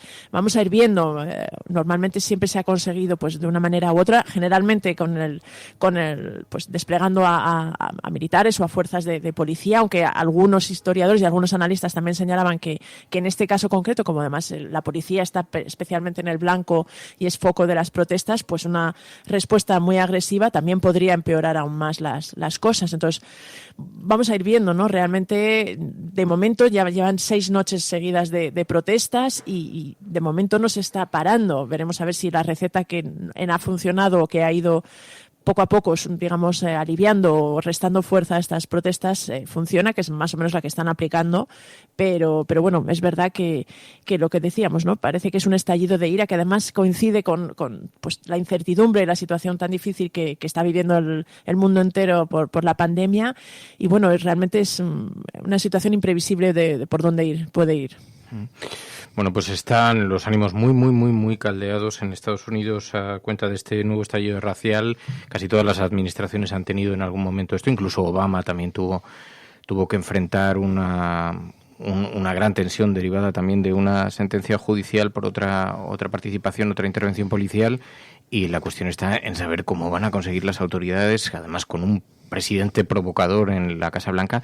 Y te quiero preguntar por un asunto que ha saltado en las últimas horas. Veo que no está recogido en los grandes medios de comunicación, pero sin embargo ha tenido una notable repercusión en las redes sociales, en el debate público, y por eso me gustaría poner el foco en esto. Más allá de que no somos muy partidarios tampoco de alimentar teorías que saltan en las redes, cuya procedencia es poco reconocible, que es poco comprobable, pero Anonymous, la organización de activistas informáticos, de hackers, había anunciado que iba a dar a conocer datos sobre posibles delitos o vínculos de Donald Trump con actividades delictivas. A cuenta de lo que está ocurriendo en Estados Unidos, iban a revelar algunos datos. En las últimas horas se han dado a conocer algunas cosas a través de las cuentas oficiales de Anonymous.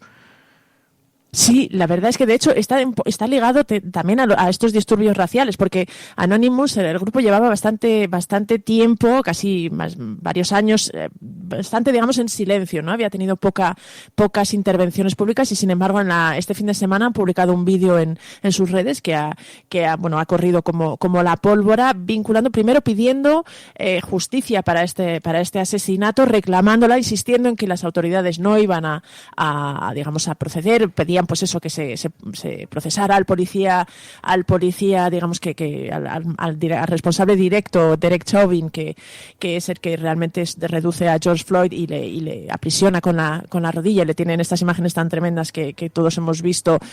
Pues pedían que se procesara por homicidio, que también se procesara a los demás policías que participaron, y a raíz de toda esta indignación han divulgado también una serie de documentos que vinculan a Donald Trump, al presidente estadounidense, con Jeffrey Epstein, que es este multimillonario famoso de Wall Street que fue investigado y que ha sido pues declarado responsable de una red de trata de mujeres, incluso se le ha relacionado con también violaciones de menores. Y bueno, este personaje que toda la audiencia ha conocido, que además se suicidó, que es una de las teorías también que circula por la red. Aparentemente, porque ahora lo que estamos viendo es que hay insinuaciones de que el suicidio pudo estar, si no provocado, impulsado, pero pudo haber vínculos con Donald Trump por la muerte de este hombre, ¿no?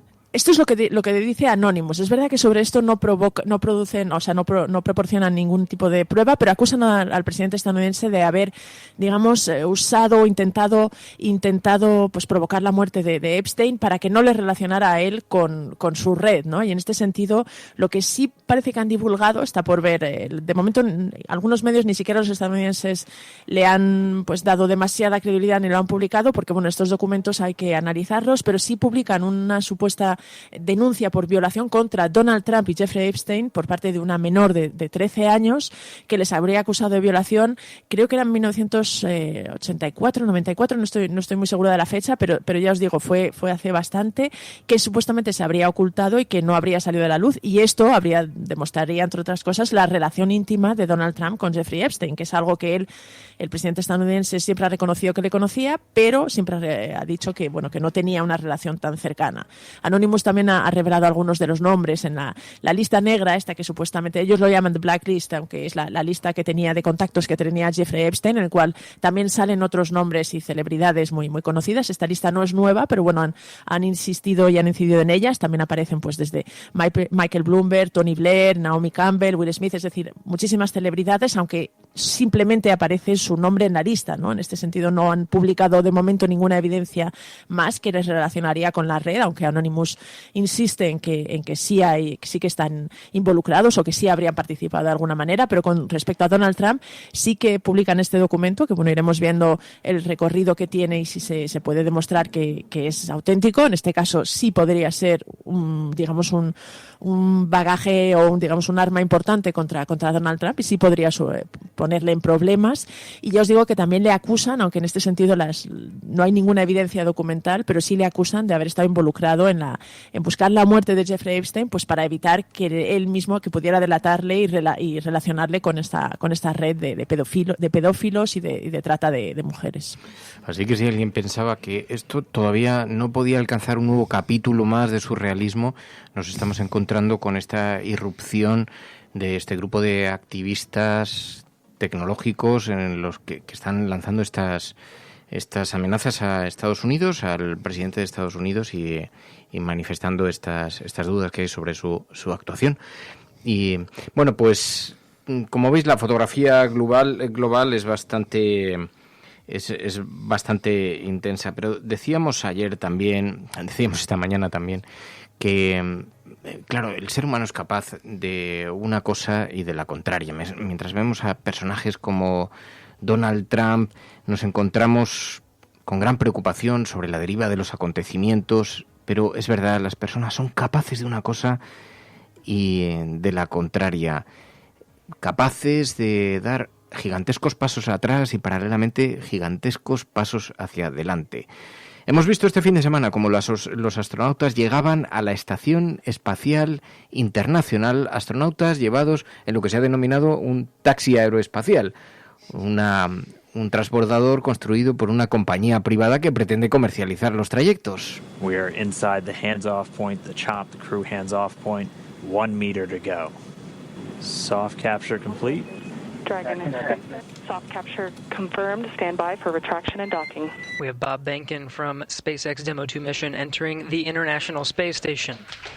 Y mientras tanto, la carrera espacial y, este mismo lanzamiento fue también patrocinado por Donald Trump, pero este mismo lanzamiento que vuelve a colocar en el espacio, en los límites que puede traspasar el ser humano, nos devuelve también a debates muy interesantes. Resulta que hay varios proyectos internacionales que están considerando incluso la privatización de parcelas lunares. Ha dicho Rusia que no va a permitir que esto ocurra, Pilar.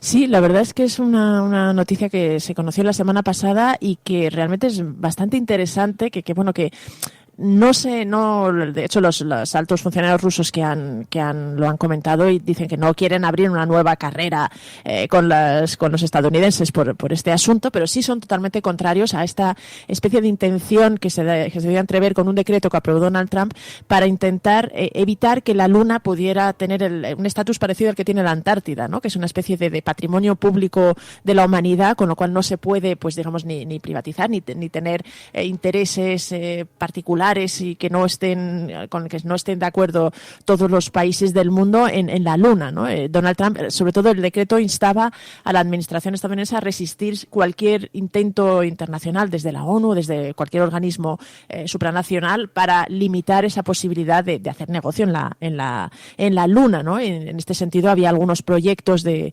empresas estadounidenses que sí buscaban a lo mejor pues la posibilidad de establecer una base, de hacer perforaciones que no fueran científicas, es decir, en esto científicas sí que hay también algún proyecto, incluso ruso y chino. Es verdad que se trata de un aspecto que parece un poco de ciencia ficción, pero es cierto que la Luna, aunque ha estado bastantes décadas pues un poco olvidada una vez que se pisó su superficie, ahora había antes realmente de la explosión de la pandemia, que también puede volver a condicionar todos estos proyectos, pero sí es verdad que había habido una especie de renacer en interés y la posibilidad de explorar y de avanzar en este camino. Y en este sentido es bastante interesante la posición rusa, ¿no? Que sería uno de los actores en este terreno y en este sentido, que realmente se ha negado y ha asegurado que no van a permitir que se pueda privatizar ni que se pueda llevar adelante cualquier tipo de actividad pues por parte de un solo país, ¿no? Lo comparaban un poquito con los intentos de invasión estadounidenses en Irak, en Afganistán, y se reafirmaban en su compromiso de que la Luna tiene que estar por encima de estas vicisitudes y que tiene que realmente ser un patrimonio mundial y global de la humanidad. Veremos a ver, porque estos son declaraciones, pero sí que es verdad que es llamativo y que es interesante que este debate también esté planteado ante la posibilidad de que algunas empresas o desde algunos países pues se pueda intentar algún tipo de colonización, digamos, con nacionalista, ¿no? Pues seguimos aquí en la cafetera. We will make America safe again. Ante Dios Todopoderoso, Venezuela. Por ahí hay un payaso.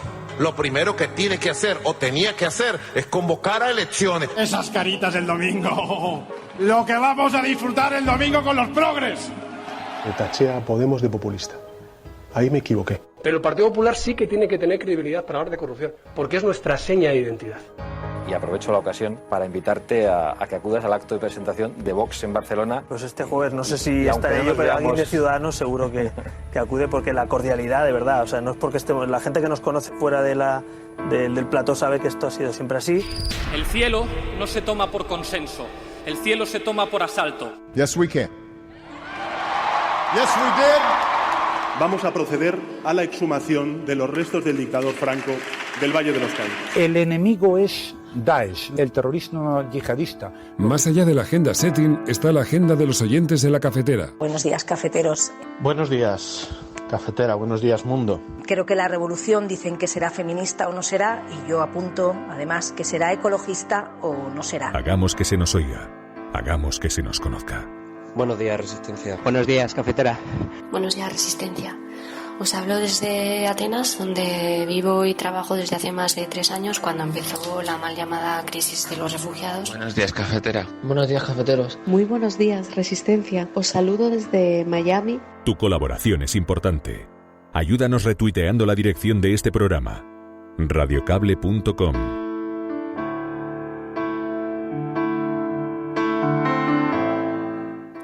Pues empezamos la agenda de la cafetera con una información sobre este mismo lunes, porque vuelven las protestas del personal sanitario de Madrid.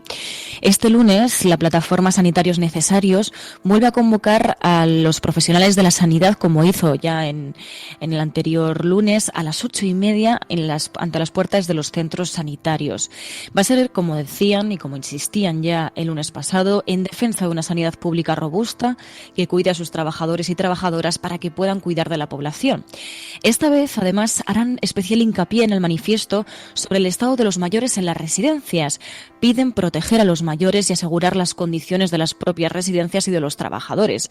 De hecho, Laura Castillo, portavoz de esta plataforma del Hospital de 12 de Octubre para El Salto Diario, decía: han sido los más maltratados y la pandemia ha dejado en evidencia que las residencias no estaban cubiertas ni del personal que necesitaban ni estaban medicalizadas como deberían. Así que van a poner el foco especialmente en esto. Este lunes a las 8:30 frente a los centros sanitarios madrileños se van a retomar esas protestas que ya hubo el lunes pasado. Y luego también vamos hasta América Latina, porque nos hacíais llegar sobre las consecuencias que va a tener la situación actual en la población de América Latina. Naciones Unidas hablaba ya de una amenaza para América Latina, de una pandemia de hambre. Hablaba de que el impacto socioeconómico en América Latina y el Caribe puede dejar alrededor de 14 millones de personas vulnerables al hambre este mismo año.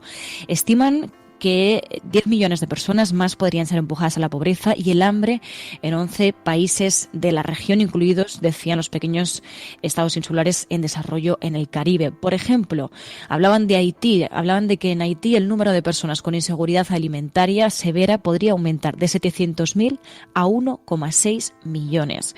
Este es solo un ejemplo de cómo podría impactar la situación actual en América Latina, y desde Naciones Unidas instaban por eso mismo a los gobiernos a que actúen ya y apoyen los mecanismos de ayuda que está llevando a cabo Naciones Unidas.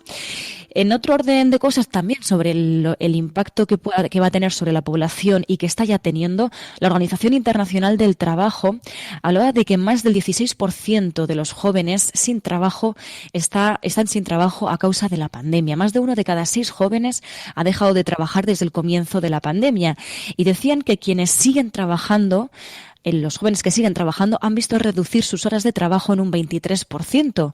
Así, alertando sobre la situación en la que se encuentran los jóvenes en la situación laboral, hablaban también de dónde venimos, ¿no? Porque hablaban de que en 2019 la tasa de desempleo juvenil ya era del 13,6%, que era ya la más alta, era más alta que la de cualquier otro grupo poblacional. Era el grupo poblacional más afectado por el desempleo. Ahora, como dice el director general de la OIT, la crisis ha afectado a los jóvenes, en particular a las mujeres, con más gravedad y rapidez que a cualquier otro grupo.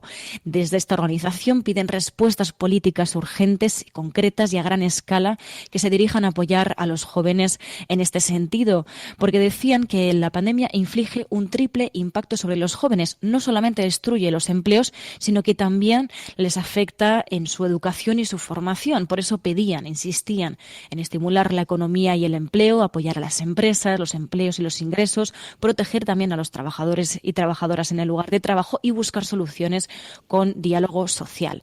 Y para terminar la agenda de la cafetera, también un llamado de UNICEF. Hablaban de que el número de niños en hogares pobres puede aumentar en 86 millones. Esta es una de las conclusiones del análisis de UNICEF y la ONG Save the Children, que hablan de 86 millones de niños que podrían entrar en la pobreza. Los países de Europa y Asia Central podrían registrar un aumento significativo. Decían que podría llegar hasta el 44% en toda la región. En el caso de América Latina y el Caribe podría registrarse un aumento del 22%. Y el caso es que el número total de niños que viven por debajo del umbral nacional de pobreza en los países de ingresos bajos y medianos podría llegar a 672 millones a finales de año. Sobre todo va a afectar muchísimo más a los niños y niñas que viven en el África subsahariana y el Asia meridional. Así que vemos cómo son urgentes respuestas políticas, respuestas económicas, respuestas sociales ante los efectos y el impacto que puede tener la situación actual en la población.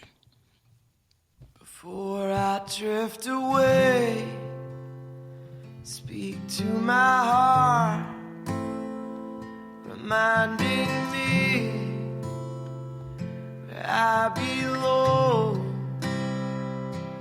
I am not allowed to walk alone. Bueno, pues estamos viviendo un tiempo fascinante, están ocurriendo muchas cosas alrededor, algunas son más visibles, otras más invisibles, pero todo esto está creando toda una cultura contemporánea que a mí me tiene absolutamente fascinado. Os voy a contar una historia, porque ayer estaba con el pequeño Fer y me decía, es que está ocurriendo algo en la red. Está ocurriendo algo en Internet, porque hay una legión de hackers. Parece ser que los chicos pequeños, los críos de 9, 10, 12 años, no sé si tus hijos, Pai, les ocurre esto, están muy obsesionados con la figura del hacker, como icono que puede perturbar de alguna manera sus vidas, porque puede entrar en sus teléfonos, ordenadores, en sus iPad, pero a la vez tienen una admiración bastante singular, porque por otra parte tienen grandes conocimientos que les permiten pues tener los mejores personajes en los juegos, ya les presuponen pues una extraordinaria habilidad para los videojuegos. ¿Esta historia te suena de algo, no? Sí, la verdad es que sí, que yo también les he oído hablar. Tiene una especie de mística con respecto al hacker, ¿no? A la figura que por un lado sí parece que es capaz de todo tipo de saltarse todos los códigos, de entrar donde le parece. Es verdad que a veces la tienen un poco distorsionada, pero sí que es cierto que les llama la atención y que viven ahí, no sé si obsesionados, pero sí que lo tienen presente como una figura ahí un poco por encima del bien y del mal, casi. Es alucinante, porque entonces yo ayer le enseñé la figura del de Anonymous lanzando un mensaje a Donald Trump y alucinó en colores, porque no les ponen mucha cara, tampoco se imaginan muy bien cuál es la estética. Sí, a lo mejor con una capucha negra cubriéndose la cabeza, hay como una estética así extendida, aceptada. Pero cuando vio la careta de V de Vendetta y las letras en verde cayéndole alrededor, alucinaba en colores. Y entonces me cuenta la siguiente historia. Resulta que ahora uno de los juegos más extendidos es el Brawl Stars, que es un juego de móvil donde están jugando muchos críos pequeños, y además, imaginaos, en este clima pandémico, tantas horas en casa, juegan además en grupos, están haciendo videoconferencia por un lado con una tablet con sus compañeros del colegio y con el móvil están jugando entre ellos mismos en grupos y en clanes, jugando simultáneamente en un mismo escenario comentando de juego. La jugada, y ¿no? Comentando las jugadas y cómo van avanzando. Tú ves por allí y tales. Bueno, esto ya es un universo en sí mismo. Pero resulta que de pronto le escucho algunas conversaciones que estaba manteniendo con sus amigos y dice: ¿habéis visto la radio de Brawl? Acaban de decir que un personaje ha matado a otro. Siempre hablando de personajes. Y entonces resulta que hay una radio que ha empezado a emitir hace unos días, el 19 de abril, o sea, hace pocos días, una radio que emite por YouTube en directo, en streaming, y que de vez en cuando lanza mensajes contando cosas del juego. Bueno, se ha vuelto tan popular que tiene como 50.000 suscriptores, pero además todos los críos que no tienen cuentas, la mayor parte de ellos en YouTube, porque no está permitido, entre otras cosas. Entonces los padres y madres que no controlan mucho por dónde pueden navegar, pues tampoco les dejan mucho andar por ahí. Pero aún así lo escuchan, lo ven, y entonces van pillando mensajes. Es una radio que solo emite esto que estáis escuchando de fondo, que es un sonido de una interferencia, pero de vez en cuando se para y emite un mensaje. Esto está en directo. Y entonces hay cientos de personas en este momento que están comentando esto. Cientos de, probablemente niños, adolescentes, que están ahí comentando. Ha dicho que uno de los personajes, que Pam va a caer, porque creen que no está relacionado con la empresa esto, que creen que no tiene que ver con la compañía de videojuegos, sino que son acciones que alguien está tomando parte. Bueno, a mí todo esto, cuando empecé a preguntar y digo, quiero que me expliques bien qué es lo que está ocurriendo, por qué provoca tantos comentarios entre tus amigos, por qué tanta obsesión de tener siempre la radio perpetuamente conectada en la habitación donde está escuchando la interferencia de fondo, digo, quiero entender qué distopía estamos viviendo, que además no somos conscientes, porque esto sucede en un segmento de edad de los 10 años. ¿qué ocurre, ¿no? Y entonces, de pronto se nos revela ante nosotros cómo se está creando una cierta cultura audiovisual y bueno, de comportamientos, de cuestiones que ocurren en ese mundo, en sus mundos, que son completamente ajenos a la realidad de los adultos, de los mayores, pero que es compartida con miles de personas. Todo esto, todos escriben en inglés, desde diferentes... Mira, estoy viendo ahora mismo, que lo tengo abierto en una pantalla, un chico desde Turquía que está escribiendo en inglés. Hay gente en español, prácticamente la mayor parte son extranjeros, en griego, otros en chino. ¿Alguien sabe lo que está pasando al final con todo esto? Porque hay todo tipo de teorías de la conspiración sobre si esto es verdad, si es mentira, cuál es la última novedad del último hacker que ha entrado en ese juego del Brawl Stars y entonces ha conseguido hacerse con el dominio del no sé qué personaje. Bueno, toda una historia de ficción que a mí me tiene absolutamente fascinado. Supongo que esto nos está sorprendiendo mucho, que os deja así como un poquito... Pero me parecía que era muy interesante porque nos revela que hay muchos mundos, ¿no? Los que abarcamos y aquellos otros que suceden a nuestro alrededor, de los que estamos totalmente despegados, ¿no? Totalmente desconectados. Y yo, que además soy totalmente, desconozco totalmente todo lo que acababas de contar. Lo desconocía por completo, ¿no? Porque supongo que, claro, si no estás cerca, ¿no?, de los niños y demás, no, a lo mejor no te enteras de este tipo de cosas. Pero sí que creo que revela eso, ¿no? En los mundos que se están creando incluso en un momento de tanta excepcionalidad como el que estamos viviendo, ¿no? Y cómo, pues, ciertas cosas se van abriendo paso, no solamente de entretenimiento, sino surgen fenómenos así.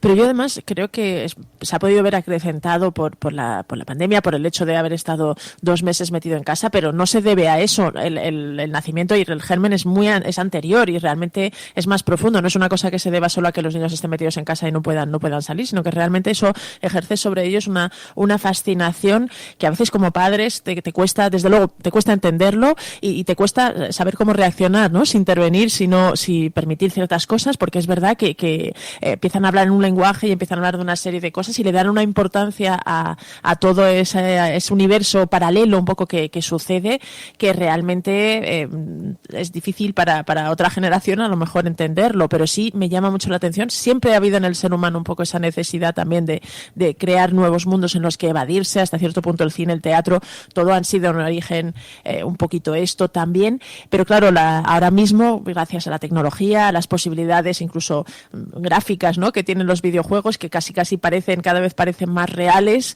pues realmente se dan estas situaciones y se crean estas especies de subtramas y de mundos paralelos. Una radio que habla solo de Brawl Stars, que claro, para una generación pues que habla de los personajes de un videojuego, una radio que además está casi todo el tiempo, pues eso, con esta especie de sonido. Yo no había oído tampoco lo de la radio, no sé si contárselo a mis hijos, pero sí que es verdad que te cuesta entenderlo, pero no conviene no menospreciarlo, porque yo creo que ya os digo, que creo que sí que hay ahí el germen de algo que está sucediendo y que va a influir y que va a ser importante en sus vidas y en su mundo. Va más allá de esto, ¿no? El Brawl Stars pasará, como han pasado tantas manifestaciones así, videojuegos, como han todas estas experiencias, ¿no? Pero a mí me impacta mucho dónde alcanza, qué elementos desata, qué elementos toca, ¿no? Yo recuerdo mucho que además cada cierto tiempo sale por ahí la noticia. A mí me impactó mucho el despertar de Second Life. En realidad no por la plataforma, que era bastante, y de hecho sigue existiendo por ahí, pero tenía bastante de precario cuando nace, porque todavía las líneas telefónicas iban muy lentas, pero lo que me parecía muy inquietante es que la gente fuese capaz de encontrar un lugar donde manifestar un yo paralelo, virtual, donde crearse una identidad doble, donde llevar un tiempo. Era un videojuego, pero era algo más que un videojuego. Gente que pasaba horas encerrado en ese submundo donde tenía una realidad paralela. Bueno, hasta el punto que hubo gente que llevó a los tribunales a otras personas y claro, explícale a un juez de Wisconsin que te has casado en un mundo virtual, que allí habéis fabricado una casa que además, como era especulativo y la gente compraba y vendía cosas, la quieres vender y el dinero es de los dos. Y tú explícale eso y te dice, ¿pero el dinero de qué exactamente? No, es una casa que hemos creado allí dentro del videojuego. Y entonces quiero que sea considerado un bien material porque tiene un valor que se puede vender y comprar. Bueno, todo esto en aquella época. Y entonces, a mí me impactó mucho la capacidad que tenía para seducir a la gente. Porque yo decía, esta plataforma pasará. Da igual, será otra después. Ahora será Brawl Stars, será YouTube, serán los canales, serán las redes sociales, será el mundo virtual. La capacidad para conectar con personas de todo el mundo y fabricarte una identidad allí donde te puedes manifestar de otra manera, ¿no? Y todo esto pasará, pero lo que sí que nos queda es esa necesidad humana que hace que la gente esté buscando una segunda vida, hasta el punto de que senté, una vez que estaba por aquí José Saramago, y le senté al lado del ordenador y le digo, te tengo que enseñar una cosa, José, porque quiero conocer tu opinión, y llegué incluso a entrevistarle sobre esto. Porque como decía Rimbaud, de alguna manera la gente busca cuál es el anhelo que tiene el ser humano para la necesidad de trascender, para buscar un lugar donde manifestarse de una forma diferente, en un mundo paralelo, en un mundo irreal, para manifestarse de una manera diferente a cómo lo hace en la vida cotidiana, ¿no? Entonces me impresiona mucho todos estos fenómenos que ocurren a nuestro alrededor y que permanecemos completamente ajenos, o sea, que son cosas que están ocurriendo y que, bueno, no le das mucha importancia. Dices, los críos están jugando ahora mucho en las tablets y tal, no entiendo mucho, no sé muy bien qué hacen. Pero cuando te pones a profundizar, y a mí me gusta mucho también escuchar el mundo de los niños, ¿no? Que te cuenten sus preocupaciones y las cosas que ocurren, porque te das cuenta de que hay una realidad que además va, de alguna forma, a construir su individualidad y su personalidad, ¿no? Y en el futuro algo de esto también les va impactando, ¿no? Y yo creo que me preocupa... Perdona, Mary. No, a mí lo que me preocupa a veces es este anhelo por construir una vida paralela que te olvidas a lo mejor de tu vida real, que también estás ahí, quizá falla algo en tu vida diaria, en tus relaciones, digamos, en el mundo físico, cuando tienes que buscar la compensación o digamos no eres capaz de encontrar, no sé, lo suficiente en el mundo real y lo buscas en el mundo virtual, ¿no? Quizá si esa especie de dualidad, si no eres capaz de sacarle el partido que también tiene la vida real, creo que puedes a la larga tener algún tipo de problema. Es verdad que hay gente que les abre una posibilidad que no es simplemente escapar, sino que realmente les da una satisfacción o obtienen una serie de cosas que no encuentran en la vida real. Pero a veces, claro, hay que tener cuidado que no vuelques todas tus anhelos en el mundo virtual, que quizás es lo que habría que intentar concienciar a la gente del peligro que eso tiene. Tiene algo de sesgo la propia mirada sobre eso, porque nosotros mismos hemos establecido relación con miles de personas, que es bastante bidireccional, no es unidireccional, no es simplemente sentarse delante de un micrófono como ocurría hace 25 años y lanzabas un mensaje y ahí quedaba impactado en la vida de mucha gente. Nosotros hemos conocido mucha gente, no solamente a través de las desvirtualizaciones, sino luego, gente con la que hemos hecho verdadera amistad y con la que tenemos muchas veces, tomamos cervezas, pero hay otras tantas que no nos hemos llegado a conocer porque están en otros países. Mira, por ejemplo, Beatriz Díez, de la BBC, que la hemos conocido a través básicamente del programa de La Cafetera. Y después hemos mantenido bastante buena relación a través virtualmente siempre. Y luego incluso hemos llegado a conocernos, a vernos en una ocasión, pero existe esta forma de aproximación a las personas que antes no existía. Es que hace 25 años esto no existía así, de esta manera. La capacidad, la posibilidad de acercarte a un montón de gente y por lo tanto hay un espacio, hay un submundo. Aquí hablamos metafóricamente del bosque de Sherwood, pero lo cierto es que se da un espacio donde nos juntamos con un montón de gente todos los días, algunos en directo, otros en diferido, pero nos juntamos realmente. Es decir, ahí estamos compartiendo espacios. Yo ahora estoy siguiendo las conversaciones que están manteniendo, por ejemplo, en el chat. Dice Work in Progress, no soy nada gamer, a mí me aburren los videojuegos. Esto genera un espacio de confianza, de cotidianidad. Yo creo que... Y luego hay una cosa que dice Néstor, y que tiene mucha razón además. Dice, yo apoyo muy fuerte que habléis de vez en cuando sobre videojuegos, porque son el entretenimiento principal de las nuevas generaciones. A mí esto que me lo avanzó mi amigo Edu hace un montón de años, cuando estábamos en Canal Satélite, él era el director del canal y me dijo, ¿sabes qué estoy pensando? Retransmitir partidos de fútbol digitales, online.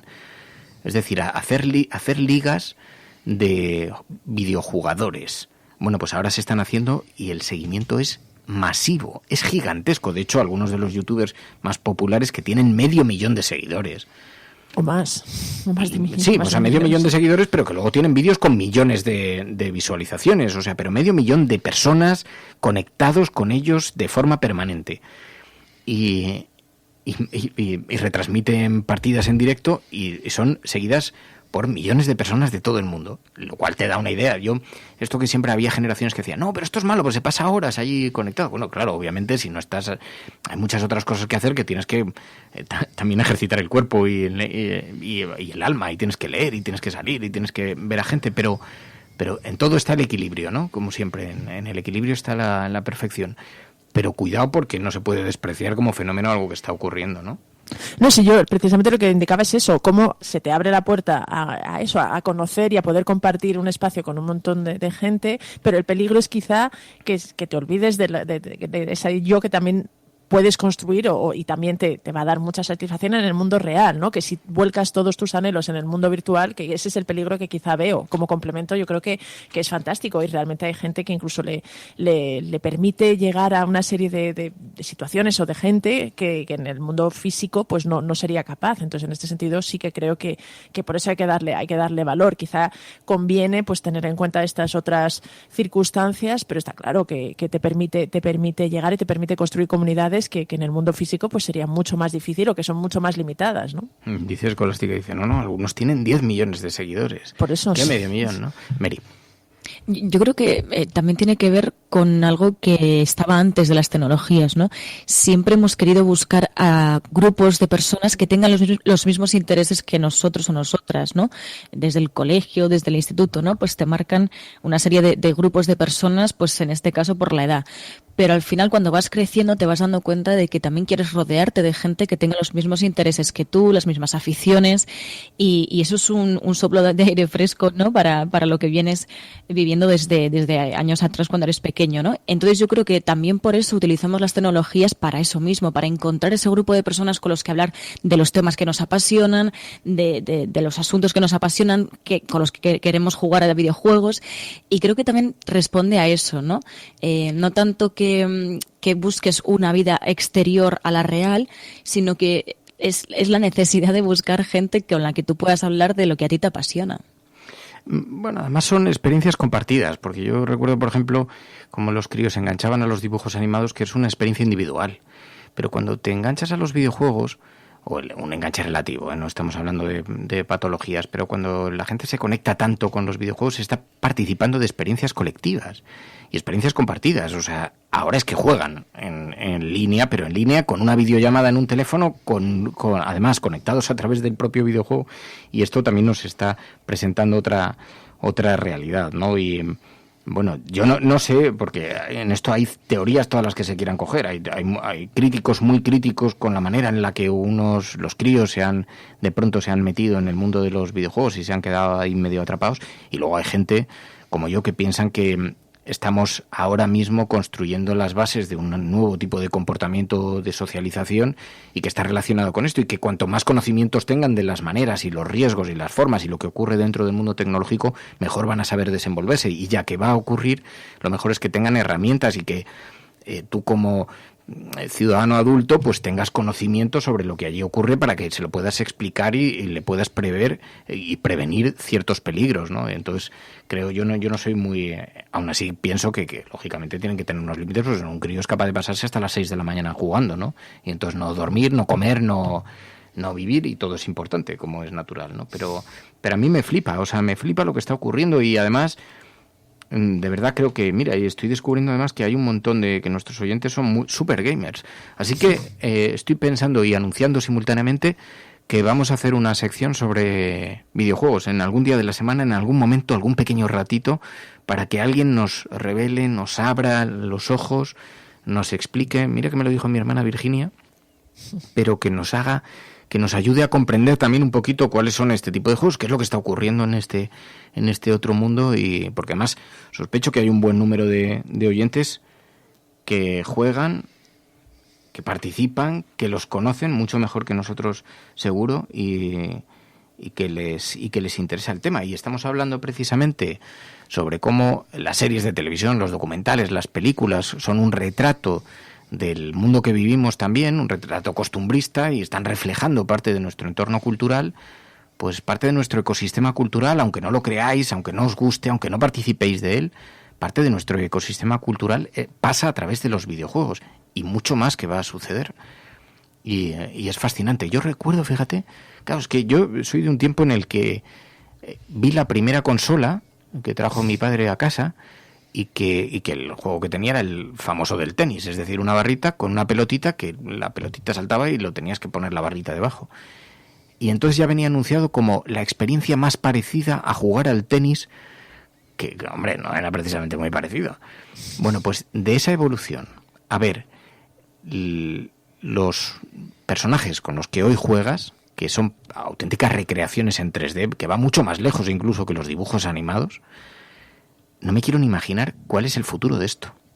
No me lo quiero ni imaginar, porque, por supuesto, tridimensional, que te metes completamente dentro, que participas de historias muy elaboradas con tramas elaboradas y complejas. Virtual y la realidad aumentada, ¿no? Que te permite casi sentirlas, que estás ahí. Mira, dice, miraos, nerfeadas, me pareció súper interesante por una perspectiva que desconocía, dice Néstor, pero es que nos acaban, por ejemplo, mientras estamos hablando, dice alguien, bueno, y cuando descubráis los juegos indie vais a alucinar, los videojuegos indie. Entonces lo he buscado, videojuegos independientes que se basan en la distribución digital y en la distribución, se centran en la innovación y en la distribución compartida. Entonces, aunque no hay una definición exacta ni totalmente aceptada ni ampliamente aceptada, pero en general comparten algunos rasgos que son desarrollados por personas, por equipos pequeños o por compañías pequeñas independientes, pero en muchos casos que tienen mucha participación externa de ciudadanos que pueden hacer aportaciones, ¿no? Pero estoy descubriendo aquí algunas cosas alucinantes. Sí, dice por aquí Jorge Bravo, lo de la sección de videojuegos, tienen un lenguaje narrativo totalmente diferente a otros medios y con muy buenos exponentes de historias complejas, dice, sobre todo los juegos independientes, que es lo que tú decías. Y además siempre se la ha visto con un cierto desprecio, aparte, a pesar de ser un sector cultural que mueve auténticas barbaridades en términos presupuestarios, pero siempre se la ha mirado con algo de desdén desde la industria, cosa que le ocurrió al cine cuando irrumpió, que desde el mundo cultural, el teatro, etcétera, se le miraba con cierto desdén. Pero lo que nos corresponde generacionalmente, y esto es algo que yo he hablado en muchas ocasiones con Ignacio Escolar, que cuando empezó a dirigir Público, la edición en papel, una de sus primeras portadas fue para un videojuego, y recibió muchas críticas. Y entonces, muchas críticas de la orgullosa profesión periodística que le miraba desde arriba, muy ofendido por este tema, ¿no? Y decía, no, es que es un componente cultural de nuestra generación. Y es cierto, es que hay un aspecto generacional que no podemos despreciar. No ya de nuestra generación, las que vienen detrás no os lo quiero ni contar, ¿no?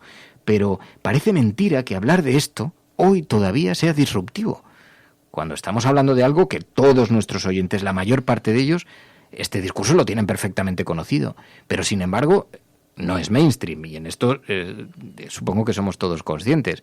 Llevar un videojuego a una portada de un periódico como una revolución, como lo que cambiaba el paradigma, lo que cambiaba en materia de relato, de estructura, de la complejidad, de cómo se había confeccionado, incluso lo que suponía para la industria y lo que suponía también en términos presupuestarios, pues fue bastante disruptivo, hasta el punto de que no se ha vuelto a hacer. O sea que, y mientras tanto se siguen presentando videojuegos todos los días, y algunos con unos mercados que no imaginaríamos y que quedan muy lejos de las películas, pero con mucha distancia. O sea que llegan a ser verdaderamente milmillonarios, ¿no? Un sector industrial de primera.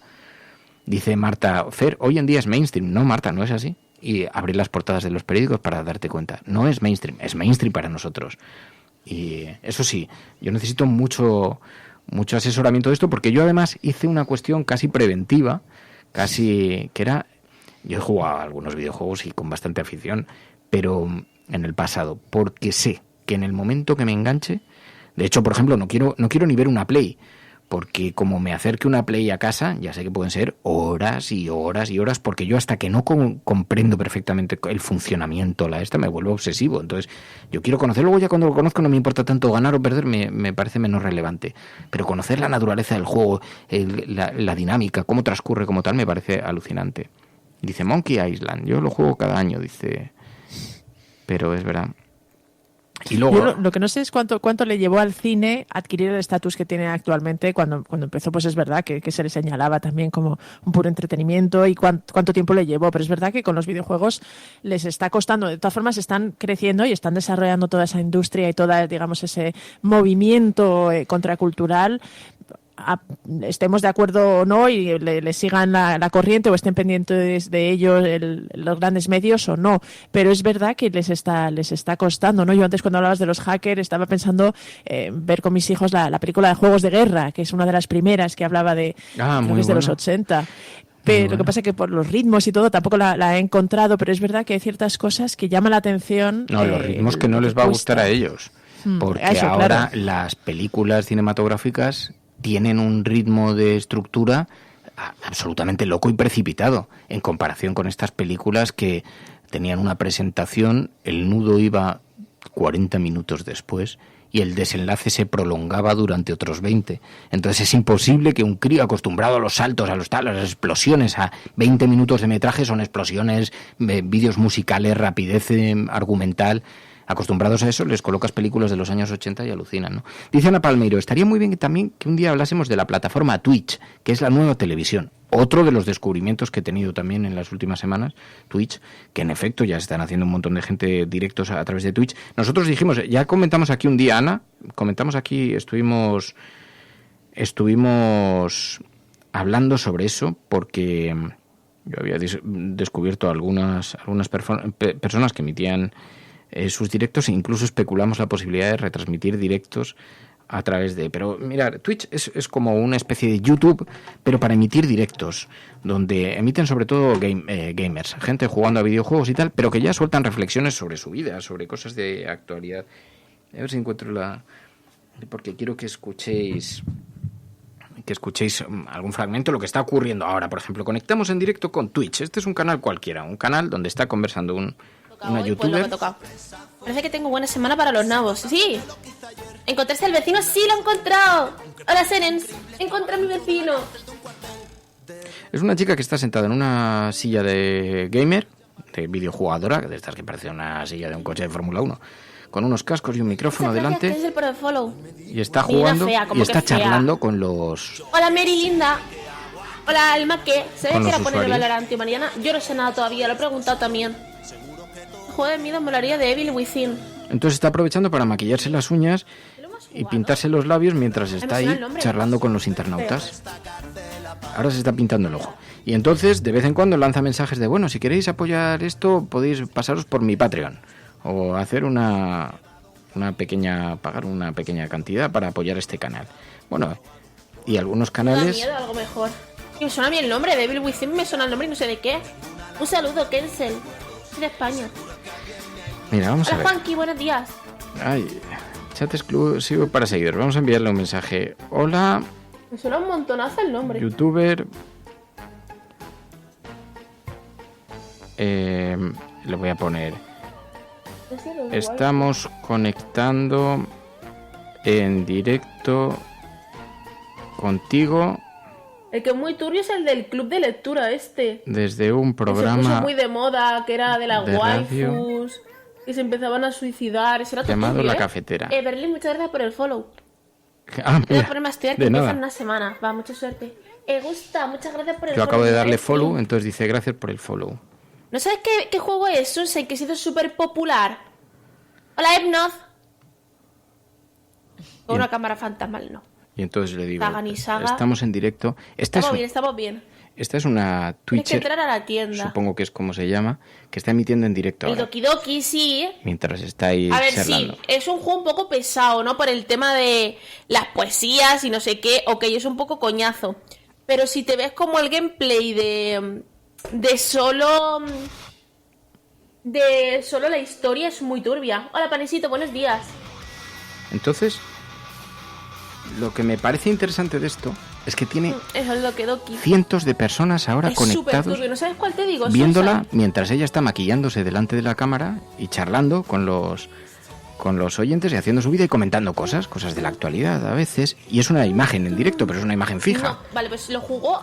Algunos... Creo que lo tiene en un directo entero subido, que lo jugó. Y entonces hablan de videojuegos. Pues tú eres un chico y te gusta tu vecina y de repente hay 3 chicas más que te invitan a un club de lectura y pasan cosas muy turbias. Muy, muy turbias. Y entonces esto es un submundo total del que... Te estamos escuchando. Saludos a los oyentes de La Cafetera. Hola, La Cafetera. Gracias por el follow. Pues eso. Un saludo para La Cafetera de esta de esta Twitcher que está en este momento pues retransmitiendo una de sus cosas a través de Twitch, una de sus sesiones. Y aquí hay un mundo verdaderamente gigantesco, decía Ana Palmero. Decía, estaría bien hablar de esta plataforma de Twitch de vídeos en directo, y incluso nosotros nos abrimos un personaje y dijimos, bueno, pues vamos a conectar algún día y nos conectamos ahí con otros públicos, con otra gente, que esto está ocurriendo allí. Y, en fin, es alucinante. A mí lo que me alucina es eso, ¿no? Que se pueda mantener la tensión o bueno, que sea algo que es continuamente interesante, ¿no? Un directo, pues eso, de una persona, pues como decías, ¿no? Bueno, pues maquillándose o mientras va hablando de videojuegos y demás. No sé si juegan bastante con la espontaneidad y no hay nada pensado, o no sé, o sí que se preparan algunos temas, ¿no? Sería curioso también hablar con alguien que hace este tipo de directos. Bueno, es un poco el fenómeno también de los youtubers, ¿no? Cuando empezó, dices que para mucha gente no tenía demasiado interés ver a alguien jugando a videojuegos y comentando, independientemente de la gracia que podía tener, pero está claro que ha conectado con un público, por eso es fácil, la opción fácil es despreciarlo, pero está claro que conectan con una serie de personas, y no con pocas, además. Bueno, mira, yo estoy viendo ahora mismo una emisión que tiene 18.000 espectadores en directo. Hay programas de televisión que no consiguen eso, ¿eh? Desde luego todos los de la TDT, estos raros, que luego tienen mucha popularidad entre la extrema derecha y todo eso, y no llegan a los 18.000 espectadores. Pero aquí hay otro, por ejemplo, mira, este tiene 168.000 espectadores en directo en este momento. Otro que tiene 75.000, otro 110.000 espectadores, otro 37.000. Lo digo por si hay algún responsable de cadenas de televisión que nos esté escuchando, porque gente que logra reunir... Mira, aquí hay una cosa que me hace mucha gracia, que son el ASMR. ¿Sabéis lo que es? No. Pues mira, es un micrófono. Aquí hicimos una experiencia de eso en estéreo, que capta los sonidos como si fueran tus oídos. Entonces, si lo escuchas con auriculares, si lo escuchas con cascos, tienes la sensación de que te están hablando en un oído o en otro, porque te hace que escuches un estéreo muy perfecto, ¿no? Entonces, venden unos micrófonos que son 2 orejas colocados así. Entonces se ha puesto muy de moda, bastante de moda, hacer emisiones ASMR, que son emisiones de una persona hablando y haciéndole ruiditos a las orejas. En ocasiones sutiles, insinuantes. Entonces ahora, por ejemplo, hay una chica que está sentada en una silla rosa, que tiene unas orejas delante y le está haciendo esto a las orejas. Está bebiendo también al lado. También está vapeando, tiene un vapeador. Y está dándole besitos a una de las orejas y a la otra. Bueno, esta persona que está haciendo esto, a ver si logro ver cuántos... Tiene 1.500 espectadores en este momento escuchándola hacer ruiditos en las orejas artificiales, micrófono. 1.500 personas así, conectadas, escuchando los ruidos. Y ella acerca objetos a las orejas y dice, lo de las orejas no es aleatorio. Bueno, hasta el punto de que hemos visto... ¿Cómo se llama este actor que trabaja mucho con Leticia Dolera? Burke, sí, a Burke, le iba a decir. Que ha empezado a hacer una experiencia parecida también, Manuel Burke, y entonces hace unos vídeos en plan simpáticos, en plan graciosos, en Instagram, que les llama igual, tu canal ASRM. A mi canal, información política en ASMR. Hoy repasaremos las perlas que ha soltado Ayuso en la última semana. Lo hace medio irónico. Cada vez que diga Ayuso, introduciré sonidos relajantes. Entonces, en efecto, lo hace riéndose un poco del fenómeno. Después de que dimitiese su directora de salud, Ayuso. Ahí corta con unas tijeras. Dijo que Madrid estaba preparada para la fase 1 y que el gobierno solo quería empobrecer la comunidad de la capital. Y entonces está hablando entre susurros. Bueno, todo esto, este vídeo tiene, no sé, 12.000 reproducciones, pero todo esto lo que nos revela es que hay un submundo de verdad de cosas alucinantes que pasan a nuestro alrededor y que nosotros, como estamos siempre, vivimos también como, bueno, en nuestro pequeño entorno, pues todas estas cosas. Y dice Paco Fiesta, el ASMR es la nueva droga de Internet. Dice, y Elena Noruega dice, imagino a José Bono haciendo ASMR. No sé si eso me gustaría mucho. Pero mira, y a quien le relaja... Claro, se supone que tiene que ser placentero, ¿no?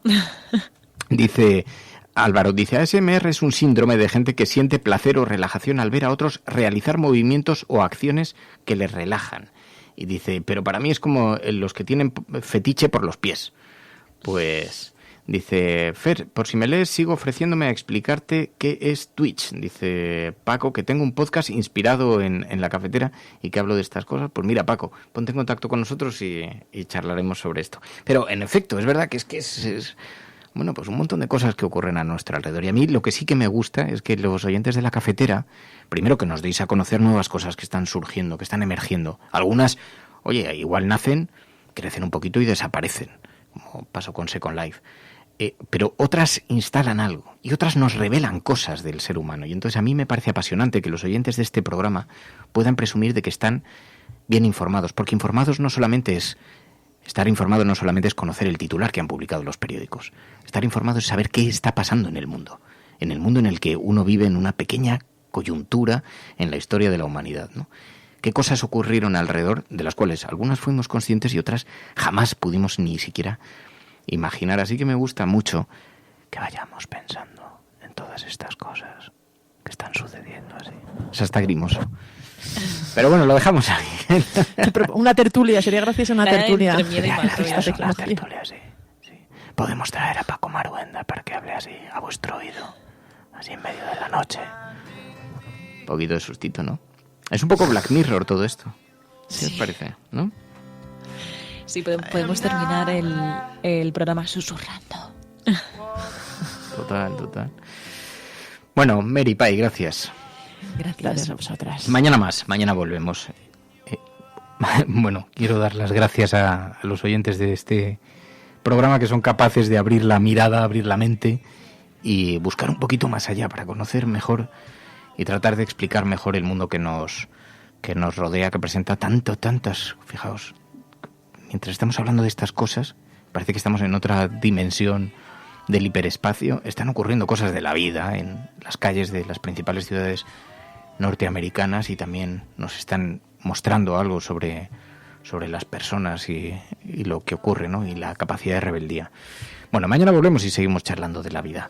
Gracias a todas por vuestra compañía. Esto es La Cafetera. Si lo estás escuchando, eres La Resistencia y no estás sola allí donde estés.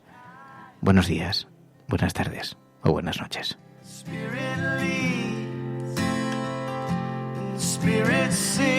La Cafetera es un programa de radio que se financia gracias a las aportaciones de los oyentes. Si te gusta el periodismo que defiende y sientes que te acompaña, hazte mecenas y ayúdanos. Infórmate en radiocable.com/mecenas.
Still you run